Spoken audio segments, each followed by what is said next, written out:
말씀은 지혜와 명철의 찬양, 지혜와 명철의 찬양이라는 말씀으로 하나님 말씀 증거하도록 하겠습니다. 우리가 7장까지 하나님께서 음녀의 길, 곧 간음하는 것과 음녀의 길에 대한 부분을 아주 강하게 옳지 않음을 분별시켜 주시고 그것에 대해서 얼마나 악한 것인지를 보여주시고, 이 8장에서는 지혜와 명철이 부르짖는 겁니다. 제발 지혜와 명철이 있는 이 말씀 앞에 서라고 그들을 향해서 이 광장에서 소리 지르고 외쳐서 지금 외치는 일종의 하나의 선언, 하나의 연설문의 형태로 8장을 지금 기록하고 있습니다. 그래서 이 8장은 크게 이제 총 3가지로 구분이 될 수 있는데, 오늘 본문은 첫 번째와 두 번째 중반, 두 번째의 중간까지 오늘 21절까지 나누게 됩니다. 그래서 먼저 오늘 본문에서 읽었던 것처럼 하나님께서 이 지혜와 총명이 얼마나 귀한 것인지를 다시금 한번 일깨워서, 지금 앞서 우리 잠언을 처음 들어왔을 때 1장에서 얘기했던 그 부분들을 다시 한번 싹 끌어오는 겁니다. 왜냐하면 우리가 설교 전에 했던 거 잘 잊어먹잖아요. 마찬가지예요. 다시 한번 싹 올려와서 다시 한번 도입으로서 이 지혜 안에 서야 되는 것을 얘기해 주고, 그 이후에 21절까지는 다시금 지혜가 역사적 시간 속에서 지혜가 어떻게 활동되고 있는가, 어떻게 우리가 지혜의 활동을 가지고 나아가야 되는가를 21절까지 오늘 다루는 본문까지 우리가 나눌 것이고, 우리가 오늘 찬양 가운데 섭리 찬양 지금 불렀잖아요. 앞서 예배 전에 섭리 찬양을 불렀던 것이, 이후에는 22절부터는 여기에서 태초에 하나님께서 창조하는 그 창조 섭리 가운데 지혜 역시도 하나님의 창조물, 하나님께서 창조하신 하나님으로부터 탄생된 것이 지혜라는 겁니다. 그러니까 지혜 자체가요, 사람이 무언가를 찾고 사람이 무언가를 발견해내고 사람이 무언가를 찾아 헤매는 그 과정에서 나타나는 것이 절대 아니고 하나님이 주셔야 하는 거라는 거예요. 우리가 믿음이 하나님께서 선물로 주셔야 되지 내 열심으로 얻어지는 것이 아닌 것처럼, 지혜 역시도 하나님께서 창조하신 하나님의 피조물로서 하나님께서 우리에게 선물로 주셔야 되는 겁니다. 시간도 마찬가지입니다. 여러분, 시간이라는 것이 나에게 다 내 마음대로 주어지는 것 같지만 아닙니다. 하나님께서 우리에게 선물로 주셔야 우리는 그 시간을 삶에서 누릴 수 있는 거예요. 그런 것처럼 그 부분을 우리에게 말해주고, 마지막 결론부에서는 그 하나님께서 이 지혜를 창조하셨고 그 가운데 네가 정말 하나님의 명령 안에서 살아야 된다라는 것을 다시 한번 결론적으로 선언하면서 이 8장을 마무리합니다. 제가 이 구조를 말씀드리는 이유는, 우리가 지금 이 8장을 한 번에 하기엔 이게 너무나 많은 내용이어서 지금 나눠서 할 건데, 오늘은 그 중에 이 상반부에 이르는 내용을 가지고 나누도록 하겠습니다. 지혜가 어떠한 활동을 하는가. 그래서 오늘 본문을 보시면은요, 지혜를 꼭 의인화시킵니다. 지혜가 일종의 사람인 것처럼 의인화시켜서 지혜, 그 지혜를 계속 말하고 있어요. 그래서 먼저 1절부터 보시면, 지혜가 부르지 아니하냐, 명철이 소리를 높이지 아니하느냐라고 말합니다. 지혜가 의인화되어서, 지혜가 우리는 관념적인 것 같잖아요. 근데 여기선 지혜를 뭐라고 합니까? 찬양하는 주체로 말하고 있습니다. 지금 소리 지르고 소리를 높이고 부르짖는 것이, 누가 지금 부르짖고 있는 거예요? 지혜. 그래서 사실은 이것은 앞서 말했던 간음하는 여인, 앞서 7장에서 말했던 음녀라고 대표되는 간음죄에 빠져 있는 그 여인과 정확하게 반대에 서 있는 사람이라고 보면 됩니다. 음녀와 반대되는 개념으로서의 의인화인 겁니다.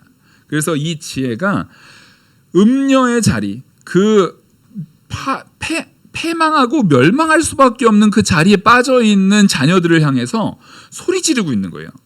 찬양으로서, 찬양시로서 그들에게 소리 질러서 그 길로 빠지는 것이 아니라, 우리는 야, 너 그거 하면 안 돼라고 말하고 끝나면은 뭐가 문제죠?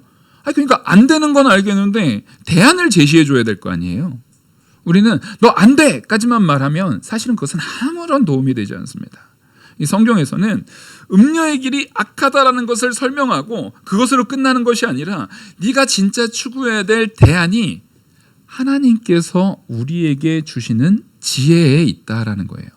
그것이야말로 우리가 살아갈 참된 대안이라는 겁니다. 세상은 줄 수 없는, 오직 하나님만이 줄 수 있는 그 대안을 이 8장에서 제시하고 있는 겁니다.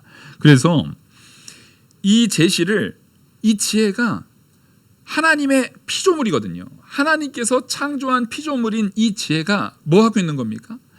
열심히 부르짖는 거예요. 찬양하는 거예요. 제발 너희들이 나를 좀 봐라. 하나님이 하나님의 택한 백성들을 살리고자 하나님의 사랑하는 그 사랑을 담아서 주어준 이 지혜의 외침, 지혜의 찬양을 제발 좀 바라보면서 엉뚱한 데에 빠지지 말고 여기에다가 내 마음을, 내 눈을, 나의 행실을, 나의 모든 것을 집중해서, 지혜가 막 이 손짓하고 있는 거예요. 나를 봐. 제발 나를 좀 봐. 너희가 나를 봐야 살아. 이러는 거예요. 이거를 코믹하게 묶은 어떤 이야기들 가운데, 어떤 사람이 이쪽으로 오면은 위험한 상황 가운데 있으니까 저기 멀리 있는 사람한테 손짓을 막 합니다. 여기로 오면 안 돼. 여기로 오면 죽어. 이쪽으로 오면 안 돼. 라고 말하는데, 이게 웃을 수 없는 일이지만 그걸 가지고 그 상대방이 미련한 사람은 어떻게 해요? 웃으면서 같이 손 흔들면서 막 뛰어와요. 뭡니까? 이 맥락을 읽어내질 못하는 거예요. 오히려 이쪽으로 와야 된다. 정말 네가 살려면 이 길로 와야 된다라고 이렇게 손짓하는데, 미련한 자는 이 맥락을 잘못 이해하고 너 저리 가라 라고 이렇게 이해하는 거예요. 그래서 마땅히 가야 될 길을 손살에 치면서 그 길을 가지 않게 되는 그런 미련함에 빠지면 안 된다는 거예요.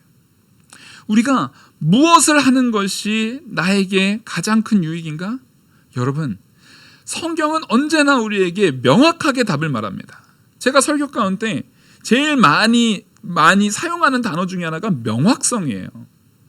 성경은 애매모호하게 말하고 있지 않은데 언제나 우리는 신앙의 태도를 애매모호하게 합니다. 성경이 애매모호한 게 아니라 누구의 욕심이 나의 태도를 애매모호하게 만드냐면 내 욕심이 그렇습니다. 분명히 성경은 주일 성수하라고 말하고 있는 거예요. 근데 주일 성수했을 때 나한테 오는 그런 불이익들이 내 머릿속엔 너무 계산이 빨리 되는 거예요.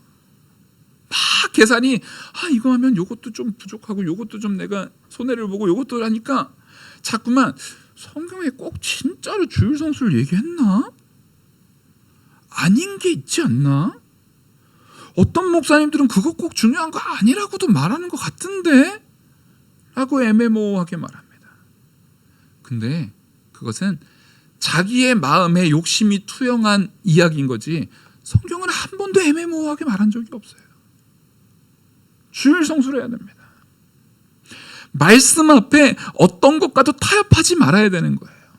11조와 헌금 생활, 하나님께서는 분명히 하라는 겁니다. 제가 분명히 말씀드리지만 그것을 애매모호하게 말한 적이 없어요. 하나님께서는 지혜로 선언하시는 거예요.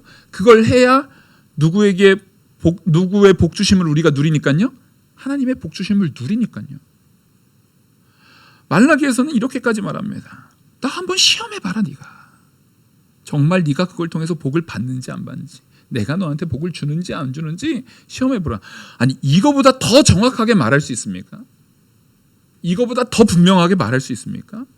근데도 애매모호하게 자기가 생각하니까 여러분 언제나 이 세상의 모든 산업, 모든 돈을 추구하는 사람들은 누가 있으면 생겨나게 돼 있습니까?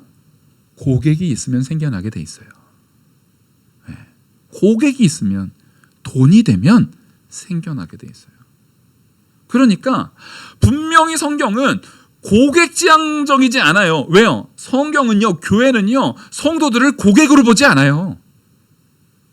여러분, 제가 여러분들한테 말씀 장사하는 겁니까? 그렇다고 한다면 하나님이 저한테 벼락을 내리셔서 죽이셔야 마땅합니다. 교회에서는요, 절대로 복음 장사해서는 안 돼요.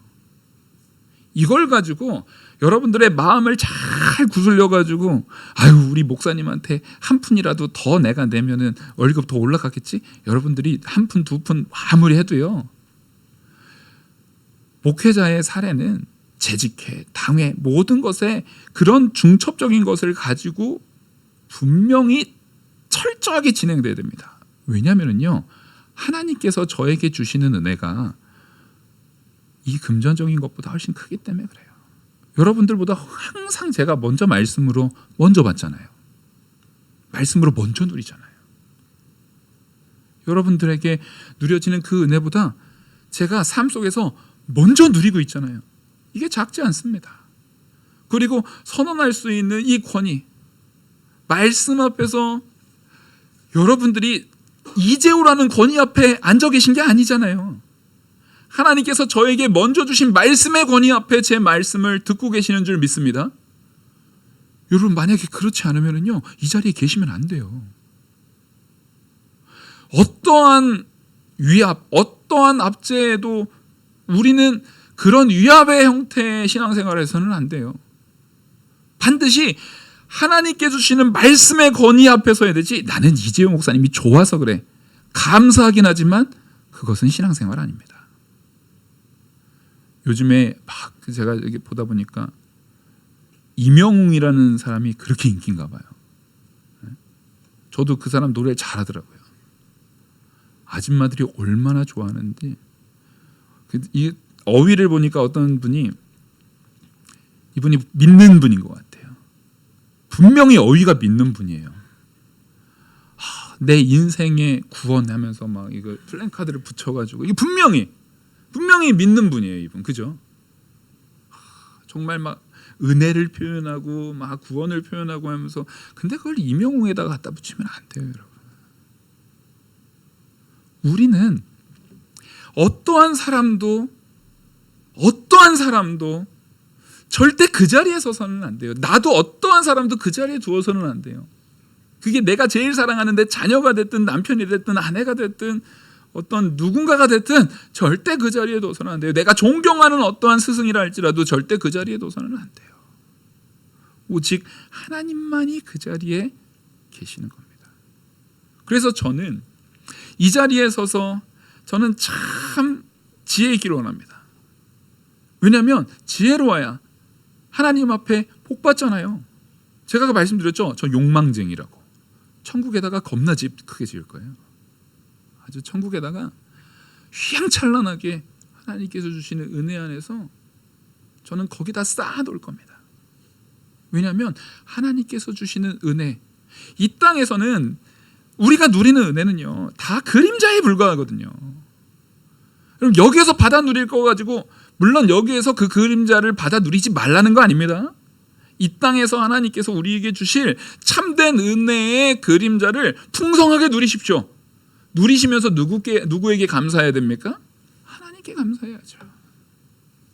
그걸 보면서, 야, 내가 이 땅에서 누리는 그림자가 이 정도일진데 천국에서 누릴 그 참된 가치는 얼마나 클까를 소망하고 갈망하면서 하나님을 더욱더 깊이 있게 사랑하시기 위해서 우리는 그 그림자를 사용해야 되는 겁니다. 그림자에 매몰되어서는 안 되고요. 이 땅의 돈, 이 땅의 명예, 다 그림자와 같은 것에 매몰되지 마십시오. 거기에 매몰돼서는 안 됩니다. 오히려 그것을 사용하여서 하나님께서 영생토록 하나님과 함께하며 즐길 수 있는 영원한 천국에서의 가치를 사모하고 소망해야 되는 겁니다. 근데 그것을 하기 위해서는 반드시 뭐가 필요하다는 거예요? 하나님이 창조하셔서 우리에게 베풀어 주신 지혜가 필요하더라는 겁니다.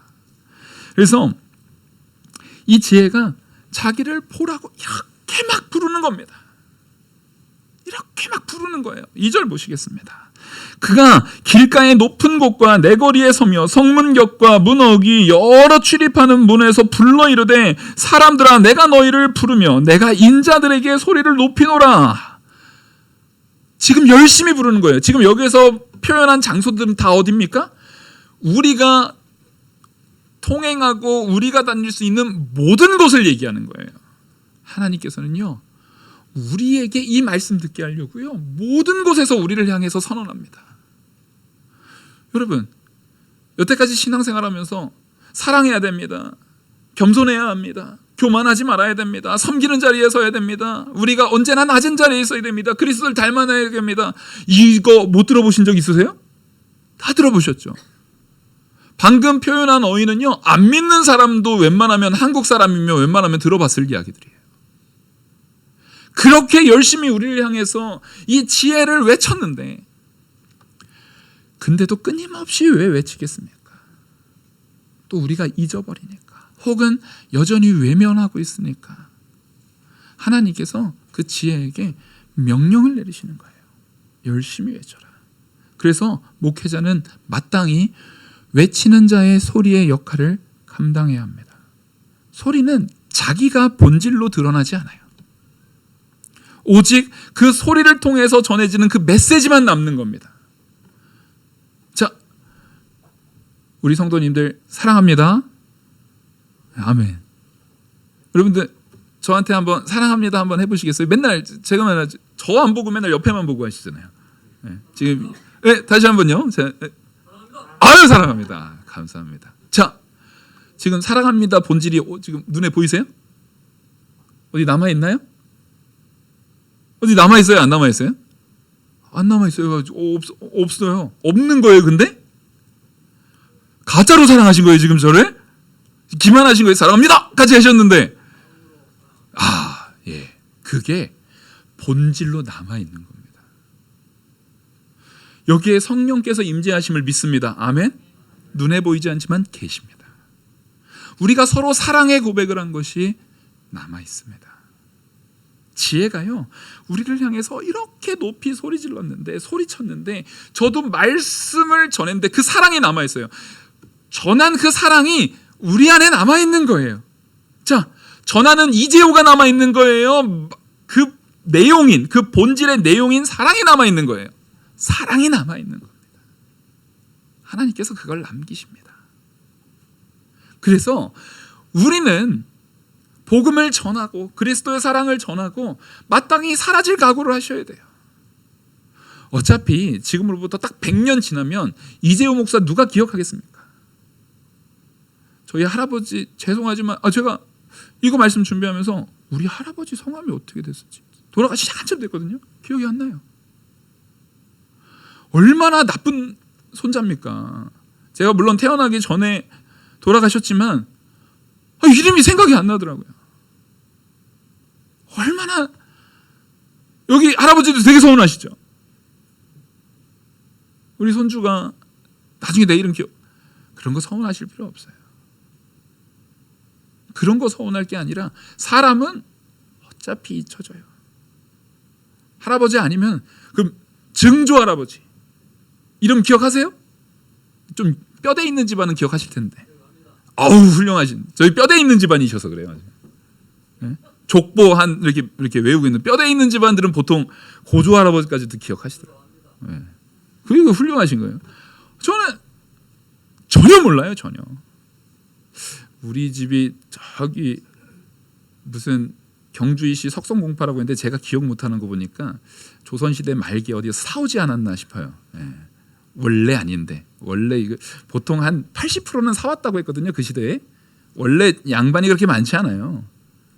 조선 말기에 한 80%는 가짜 양반이에요. 저의 이 성품을 보니까 사오지 않았을까. 위에 돈 많으신 우리 할아버지의 할아버지들이 사오지 않았을까. 우스갯소리지만 우리 정말 사람은 다 잊혀집니다. 하지만 뭐는 사라지지 않냐면요, 하나님께서 내게 말씀하신 하나님의 그 말씀은 사라지지 않아요. 하나님이 내게 약속하신 그 약속은 사라지지 않아요.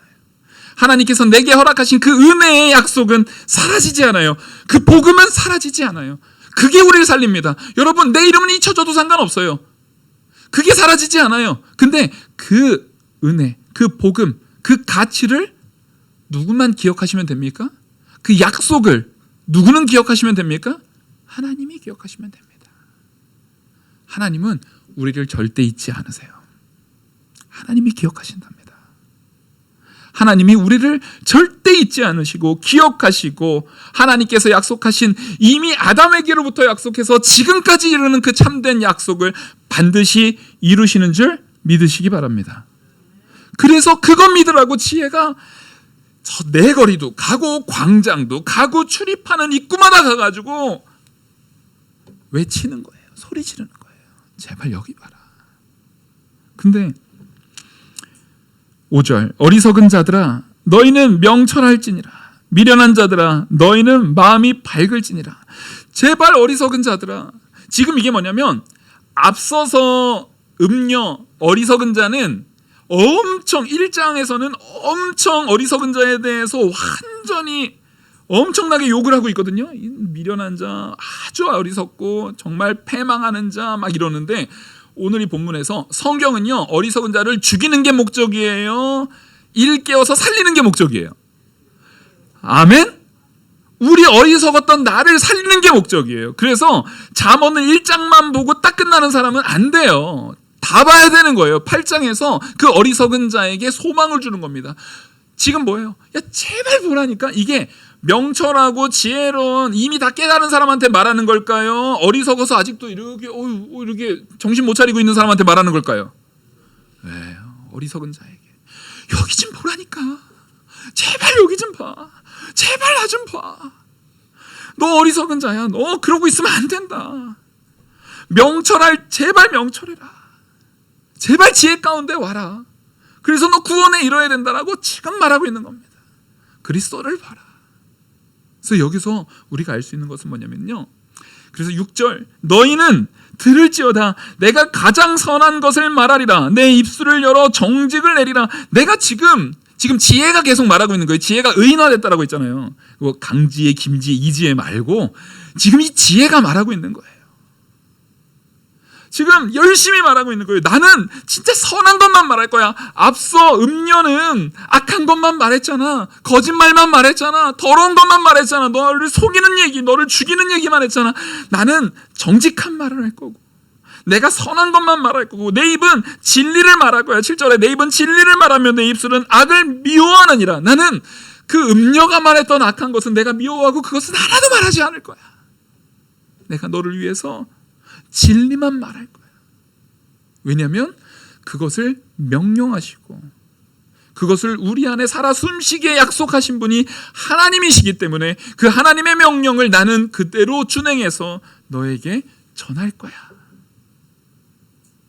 하나님께서 우리에게 이걸 이루어 주시겠다라고 말하는 겁니다. 그러니 제발 이 말씀을 들으라는 겁니다. 이때 8절, 내 입에 말은 다 의로운즉 그 가운데 굽은 것과 패역한 것이 없나니. 이 굽은 것과 패역한 것이 없다라는 것은, 이게 의롭게 말을, 지혜로는 말 자체가 의롭게 말을 한다는 거예요. 그러니까 우리는 그 지혜를 마땅히 내 안에 새겨 넣어야 되는 자들이잖아요. 근데 그 지혜의 근본이 뭐예요? 여호와를 경외하는 거예요. 여호와를 경외하는 자들은 반드시 누구를 믿게 돼 있어요? 예수 그리스도를 믿게 돼 있어요. 예수 그리스도를 믿는 자는 반드시 그 안에 누구와 연합되는 거예요? 예수 그리스도와 연합되어서 성령이 내 안에 계시는 겁니다. 그러면 그 예수 그리스도께서 연합되어서 나와 함께 계시는 분이 저와 여기 모인 모든 성도님인 줄 믿습니다. 아멘. 그런 우리의 말은요, 의로운 말이 나가셔야 됩니다. 우리의 입술은 의로운 말이 나가셔야 됩니다. 정직의 말이 나가셔야 됩니다. 옳다 아니라 하셔야 되는 겁니다. 사랑의 말이 나가셔야 됩니다. 나보다 남을 아끼고 사랑하는 말로 내 마음이 채워지고 그것이 말로 행실로 반드시 나타나야 되는 겁니다. 그게 내가 착해서가 아니라 내 안에 살아 역사하시는 성령께서 우리를 그렇게 이끄시기 때문에 그래요. 우리는 그 이끄신 가운데 마땅히 순종하셔야 됩니다. 그리고 그렇게 이끄실 때에 우리를 어떻게 변화시키냐면, 이는 다 총명 있는 자가 밝히 아닌 바요 지식 얻은 자가 정직하게 여기는 바니라. 내가 지금 말하는 것을 이미 말씀 얻어서 총명한 자는 아멘 할 거예요. 이미 그것을 다 알아서 귀 이미 지식 얻은 자는 그것이 정직하구나, 옳은 말씀을 하는구나라는 것을 알게 된다는 거예요. 이것을 누가 이미 알게 한 자네요? 하나님께서 이미 알게 한 자는 그것이 옳다는 것을 아는 거예요. 그러니까 분명히 분별하는 사람이 있는 거예요. 근데 내가 연약한 자는 이게 분별이 된다고요, 안 된다고요? 안 된다고요. 그러니까 연약한 자들은 많이 사기 당하겠어요, 안 당했어요? 사기를 당하는 거예요. 속여지는 거예요. 그러니까 우리는 예수 그리스도께서 이 땅에 십자가에 못 박혀 죽으시기 전에 교회 공동체를 세우신 이유가 그렇습니다. 먼저 신앙의 공동체 안에서 앞서 신앙의 모범으로 세워지는 그 사람들을 내가 연약하다면 보고 닮아 나가고 배울 마음이 있어야 됩니다. 그래서 사도 바울이 자신 있게 나를 배우라 라고 한 거예요. 교만해서 한 말이 아니에요. 이 말씀의 근거에서 여러분, 마땅히 우리 성도님들 한 분 한 분이 10년 이상 신앙생활 하셨으면요, 누군가 나를 보고 배울 수 있는 위치에 서시기 바랍니다. 그들의 모범이 되셔야 되는 거예요. 내 자녀의 모범이 되든 우리 성도 안에 이제 새신자의 모범이 되든 그들에게 먼저 사랑하고 먼저 베풀고 먼저 은혜를 끼치는 모범으로서 우리는 서셔야 합니다. 그게 우리의 사명이에요. 마땅히 우리는 그렇게 서야 되는 겁니다. 그때에 10절, 너희가 은을 받지 말고 나의 훈계를 받으며 정금보다 지식을 얻으라. 은보다 정금보다 이 지혜, 이 지식을 받으라는 겁니다. 근데 지금 보면은 지식, 지혜 이게 막 섞여서 쓰잖아요. 근데 사실은 지혜를 말할 때도 지식 포함이 되는 거고요. 더 큰 의미에서는 지혜에 지식이 포함되는 겁니다. 아시겠죠? 그래서 지식을 얘기하는 것도 성경에서 지식을 얘기하는 게 지혜를 말하는 거예요. 근데 더 큰 의미는 뭐가 더 큰 의미예요? 지혜가 더 큰 의미입니다. 그것을 뭐라고 얘기하냐면 11절, 대저 지혜는 진주보다 나음으로 원하는 모든 것을 이에 비교할 수 없음이니라. 제가 그때 진주를 한번 얘기했어요. 진주는 이 시대, 고대 시대에, 요즘은 이민 같은데 내가 몸을 움직일 때 캐시 가져가면 되잖아요. 통장에다가 잔고 이체 시켜버리면 되잖아요. 근데 옛날에는 뭐예요? 땅이 재산이에요. 내가 이 지역을 떠나서 딴 지역으로 가게 되면 땅 가져갈 수 있어요, 없어요? 못 가져가는 거예요. 판돈도 사실은 그게 특히 유대 사회에서는 이 돈을 판 거라고 해봤자 이 땅 자체가 사실은 그 가문의 땅이기 때문에 탕자처럼 그렇게 했다라는 것은 탕자는 만약에 돌아오면 죽어야 되는 거예요. 그 동네에서 바로 사형이에요. 탕자는 사실은 하나님이 은혜로 긍휼로 용서해 준 것뿐이지. 그러니까 사실상 이때에 다른 지역으로 내가 옮길 때 가져갈 수 있는 유일한 재산의 환원 수단은 진주밖에 없었어요. 내가 진주만 가지고 있으면은요, 땅을 다 버려서 진주만 가지고 있으면 어느 지역에, 어느 위치에, 어느 자리에 가서도 어떻게 할 수 있어요? 다시금 새롭게 아주 융성하게 시작할 수 있는, 요즘으로 따지면 통장 잔고 같은 거예요. 요즘은 이제 금 이런 거죠. 그러니까 이 진주가, 네가 진주가 얼마나 귀한지, 그래서 웬만한 사람은 진주는 잊지도 않아요. 요즘엔 진주가 너무 흔하지만, 양식도 해서 그러지만 이게 얼마나 귀한지 네가 알지 않느냐. 바로 지혜가 그런 것이다.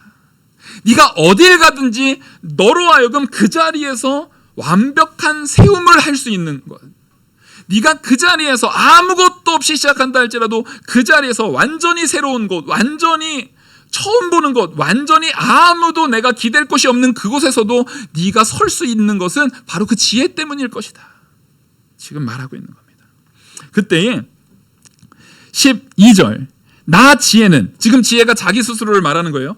야, 나 지혜는 명철로 주소를 삼으며, 이게 지금 해석이 좀 필요해요.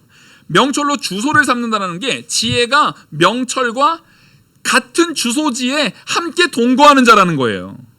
무슨 얘기냐면, 자, 저와 아내가 주소지가 다르면 이상해요, 안 이상해요? 이상한 거예요. 제발 애들 교육 때문에 뭐 기러기 아빠 이런 거 하시는 거 아니에요. 절대로. 같이 거하게 되는 거예요. 그래서 이게 내가 동거하는 자라는 거예요. 지혜와 명철은 반드시 뭐예요? 남편과 아내같이 한 몸으로 완전히 동거하는 자, 같은 주소지에서 같이 동거하는 자로 뗄래야 뗄 수 없는 관계라는 거예요. 명철과 지혜. 그러니까 지혜가 있는 사람은, 명철은 뭐예요? 하나님의 뜻 안에서 온전하게 판단하는 거거든요. 그러니까 여러분들은 말씀을 들어서 지혜가 생겼잖아요. 말씀을 들었지 않았습니까? 이 지혜가 생겼으면 반드시 명철하셔야 되는 거예요. 그럼 무슨 얘기입니까? 내가 들은 지혜대로 이 세상을 분별할 수 있어야 되는 겁니다. 내가 분명히 주일성수, 제가 그래서 앞서서 일부러 주일성수를 딱 던져버린 거예요. 주일성수에 대한 부분을 우리가 온전히 지켜야 되는 거 믿으십니까? 갑자기 아멘이 잘 안 나오죠? 내가 잘 안 하거든요, 지금 마음에 다시, 주일성수는, 그럼 제가 질문을 바꾸겠습니다. 주일성수는 하나님의 명령임을 믿으십니까? 아멘! 이거는 뺄 수 없죠. 하나님의 명령 아니지 않아요? 이러면 안 돼요. 근데 그 명령이 지혜로 나한테 부어졌으면 나의 명철의 판단은 그 명령 그대로의 판단을 해야죠. 주일성수는 하나님의 뜻 안에서 마땅히 해야 된다. 이게 참된 명철이에요. 근데 주일성수의 지혜를 분명히 선언받았는데, 근데 그게 애들이 학원도 좀 가야 되고, 애들이 좀 대학 일단 가고, 아니면 직장에서 안 하면은 위에서 내가 좀 진급에 문제가 있는데, 이렇게 하게 되면 지금 지혜와 명철이 어떻게 되고 있는 거예요? 이혼 직전인 거예요. 지금 주소지가 다른 거예요. 지금 서로 따로 살려고 하고 있는 거예요. 여러분, 안 됩니다. 그런 건 있지 않다는 거예요. 그래서 지혜와 명철은 완전히 한 몸으로 같이 되어져 있는 거예요. 근데 반면에 그 뒤에 이어져서 나오는 지식과 근신, 그것은 찾아 얻나니. 자, 찾아 얻는 것은 본질상 같은 거예요? 소유예요? 찾아 얻은 것은 본질상 같은 존재인 거예요? 소유인 거예요? 소유죠, 소유. 지금 지식과 근신은요, 지혜와 명철 하윗단에서 거기에 포함되는 소유 관계인 거예요. 그래서 지식과 근신은요, 지혜와 명철에 포함되어져 있는 관계입니다. 그러니까 내가 정말 지혜롭고 하나님이 주시는 지혜, 분명히 말씀드리지만 지혜는 내가 내 안에서 생성되는 게 아니에요. 하나님이 주셔야 되는 거예요. 하나님이 주신 그 지혜로 내가 하나님이 주신 그 지혜 안에서 참된 명철의 판단, 그것도 하나님께서 주시는 믿음 안에서의 판단이겠죠. 그 명철의 판단을 하는 사람은 내가 그러니까 지혜를 얻고 순종하면 할수록, 말씀대로 순종하면 할수록, 그렇게 바로 살면 살수록 그 사람은 지식이 있어집니다. 근신하는 사람이 됩니다. 여러분, 신앙생활 가운데 자녀를 잘 키워보세요. 그러면 성적은 어떨지 모르겠지만 그 사람이 인생에, 내 자녀가요, 진짜 지혜로운 자가 됩니다. 근데 막상 대학 졸업하고 직장 다니고 사회생활 해보니까요, 수학 문제 몇 개 더 푸는 것보다 하나님 말씀 앞에 지혜로운 게 훨씬 중요해요. 정말입니다. 훨씬 중요해요. 우리는 마땅히 그 자리에 서는 자가 돼야 됩니다. 마땅히 그 자리에 진짜 진리로 분별할 수 있는 자. 세상 사람은 이해 못하게, 너 왜 그렇게까지 해? 그렇게까지 해서 너한테 무슨 유익이 있어? 라고 말할 때 하나님께 영광 돌리는 게 곧 나의 유익이야 라를 믿지 않는 사람은 들으면 뭔 소리야 하겠죠. 그렇죠?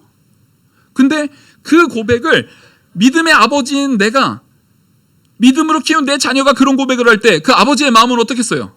너무 기쁜 거예요. 내가 내 자녀를 믿음 안에서 온전하게 키웠구나. 손해를 볼지언정 말씀의 기준으로 사는 자가 되는구나. 그렇게 믿음의 가정은 세워지는 겁니다. 여러분, 믿음의 가정은요, 강압으로 되는 것이 아니라 이렇게 하나님이 주시는 지혜를 사랑으로, 은혜로 나누고 베풀고 내가 먼저 살아갈 때 하나님께서 그것 또한 이루어 주시는 겁니다. 언제나 이것을 처음 하는 사람은 힘드실 거예요. 각 가정 안에 내가 신앙의 호주가 있어요. 그게 남자인 경우도 있고 아내인 경우도 있고 혹은 자녀인 경우도 있습니다. 그 신앙의 호주들은요, 굉장히 힘들어요. 저는 그 역할을 감당해보지 못하고 3대째 믿는 집안에서 태어나가지고 그냥 거저 얻었습니다. 그래서 사실 그것을 제가 다 헤아리지도 못해요. 하지만 분명한 거는요, 그 신앙의 우주로 내가 일대에서 내가 힘써서 하나님의 은혜를 직접 받으니까 얼마나 이게 아파요. 성령의 물살도 막 세게 받으니까 그것 때문에 막 넘어졌다 다시 일어났다 넘어졌다 다시 일어났다 하는 그런 분들은요, 장담하건대 하나님께서 상급으로 천국에서 받으실 때 저보다 클 것 같아요. 저는 사실 거의 손에 더러운 거 안 묻히고 그냥 할머니 때부터 거저 얻은 게 있거든요. 근데 여러분, 내 열심을 가지고 자녀를 변화시키고 남편을 변화시키고 내 주변 직장, 내가 속해 있는 그 사회를 변화시키는 역사를 하시는 분은 하나님께서 그에 합당한 능력을 더 주십니다. 더 큰 힘을 주십니다. 더 큰 은혜를 주십니다. 그것을 붙들고 걱정하지 마세요. 그래서 우리는 하나님만 경외해야 되는 거예요. 내가 하나님을 경외하면 하나님께서는 우리한테 정직과 거룩과 공의를 요구하시거든요. 그러니까 하나님을 경외하는 자, 진짜 지혜에 있는 사람은 지혜의 근본이 하나님을 경외하는 거거든요. 그러니까 지혜를 가진 자, 지혜를 받아 누린 자는 하나님을 경외하기 때문에 그 사람은 당연히 아까 지혜의 반대가 누구의 음녀, 악을 좋아하고 악으로 우리를 꼬시고 악으로 우리를 인도하려고 했던 그 음녀하고는 맞겠어요, 안 맞겠어요? 안 맞죠. 하나님을 경외하는 자는 그래서 마땅히 필연적으로 악을 미워하게 돼 있습니다. 우리 같이 13절 읽겠습니다. 시작. 여호와를 경외하는 것은 악을 미워하는 것이라. 나는 교만과 거만과 악한 행실과 패역한 입을 미워하느니라. 아멘. 이게 나의 고백이 돼야 됩니다. 여러분, 우리는 예수 그리스도의 택함을 받은 자들입니다. 하나님의 택함을 받은 자들입니다. 우린 지혜 안에서 여호와를 경외하는 자들입니다. 그럼 마땅히 우리는요, 악을 미워할 수밖에 없어요. 교만하지 않아야 합니다. 거만하지 않아야 합니다. 악한 행실에 서지 않아야 됩니다. 패역한 말, 이거 교활하고 남을 속이고 내 이익을 위해서 저 사람을 끌어내리고 정말 나의 기분 상함 때문에 저 사람에 대해서 악한 말을 흘리고 저 사람에 대해서 악담을 늘어놓고 그 사람에 대해서 이런 교활한 말들을 우린 끊어내야 됩니다. 내 마음에 다른 사람을 향한 악의를 끊어내야 됩니다. 원수라 할지라도. 하나님께서는 원수 갚으면 내게 있다라고 하는 거예요. 너는 그거 할 자 아니다. 그것을 하나님께서 우리에게 말씀하시고 있습니다. 그래서 이 근거로 14절부터 쭉 나가는 거예요. 14절. 내게는 계략과 참지식이 있으며 나는 명철이라. 내게 능력이 있으므로. 지금 보십시오. 지혜가 지금 말하고 있는데 지혜가 자기를 뭐와 같은 걸로 나는 명철이다. 이게 무슨 얘기냐면 나는 이재호다 말하는 거랑 똑같은 거예요. 나는 이재호잖아요, 제가. 나는 명철이다라는 것은 지혜와 명철은 같은 거라고 말하고 있는 거예요. 앞서서 제가 그래서 그 말씀을 드렸죠. 나는 명철이다. 명철이라. 내게 능력이 있으므로. 바로 하나님의 말씀을 온전히 바로 분별해서 판단해서 순종할 수 있는 능력이 있는 거예요. 근데 이 능력이 나에게로부터 샘솟는 것이 아니라 누가 주셔서 있는 거예요? 하나님이 여러분 다 주셨어요. 내가 받으신 줄 믿으시기 바랍니다. 우린 다 그거 받았어요. 그러니까 지금 나 그거 못 받아서요. 내가 못 받아서 못했어요 라고 변명하시면 안 됩니다. 우리 다 받았어요. 우리 다 받았어요. 그래서 나로 말미암아 왕들이 치리하며 방백들이 공의를 세우며 나로 말미암아 재상과 존귀한 자 곧 모든 의로운 재판관들이 다스리느니라. 나를 사랑하는 자들이 나의 사랑을 입으며 나를 간절히 찾는 자가 나를 만날 것이니라. 부귀가 내게 있고 장구한 재물과 공의도 그러하니라. 내 열매는 금이나 정금보다 나으며 내 소득은 수는보다 나으니라. 이거 지금 요 말을 앞에서 했는데 지금 다시 했잖아요. 근데 앞에서 뭐예요? 지금 얘기하는 것은 세상의 군왕들까지 다 포함하는 거예요. 여기서 말하는 지혜가 하나님께서 주시는 지혜가 우리는 요 말씀을 잘못 이해하면 그래 하나님이 주시는 지혜가 교회에서는 통용되지만 세상 나가면은 그게 통용이 안 되잖아. 그래서 걱정인 거지. 우리 애가 교회에서 신앙생활을 잘하는 건 좋은데 그게 학교 성적에는 영향을 못 미치니까 그게 안타까운 거잖아요. 근데 그렇지 않다라는 걸 말하는 거예요. 그렇지 않습니다. 우리가 하나님 말씀 앞에 온전히 서는 그 지혜로 말미암아 이 땅의 왕들도 방백들도 다 공의로 사람들을 다스렸던 거예요. 그리고 그것으로 인해서 재상도 존귀한 자도 의로운 재판관도 다 다스리는 역할을 한 거예요. 다 여러분 우리 자녀 판검사로 키우고 싶으시잖아요. 그리고 우리 자녀가 의사, 판검사, 저기 뭐 요즘에 대통령 잘 하기 싫어하는 것 같기도 하고요.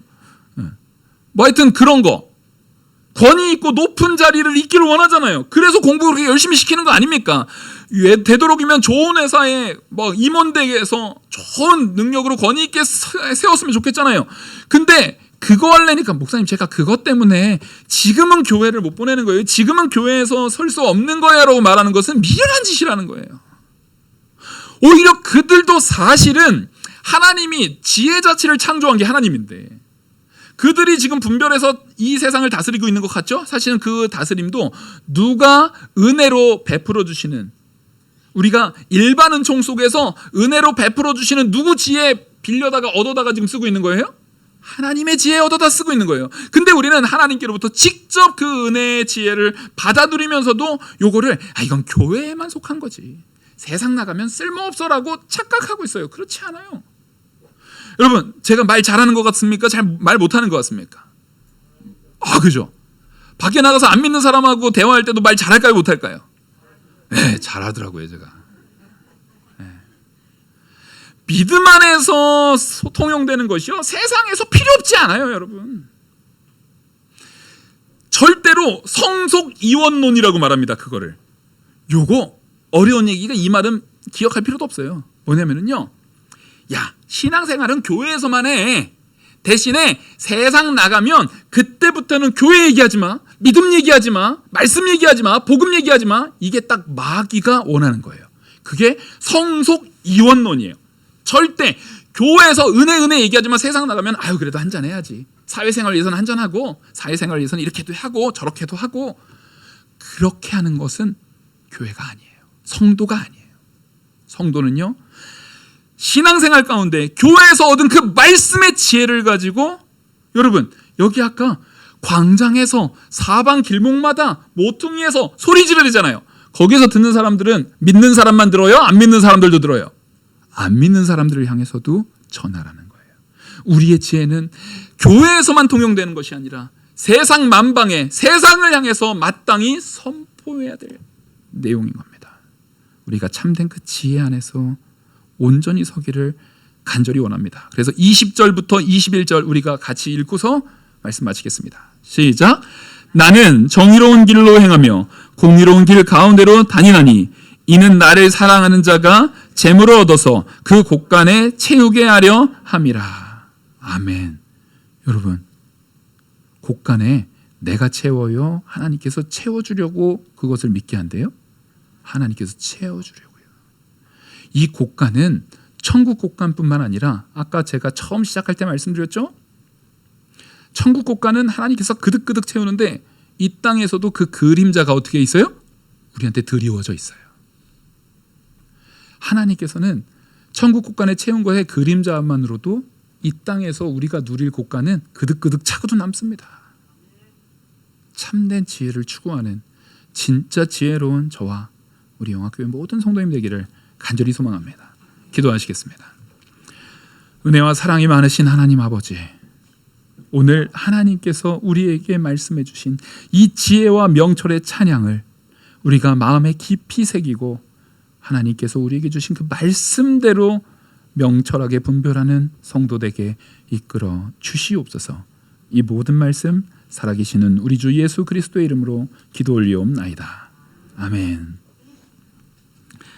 찬송가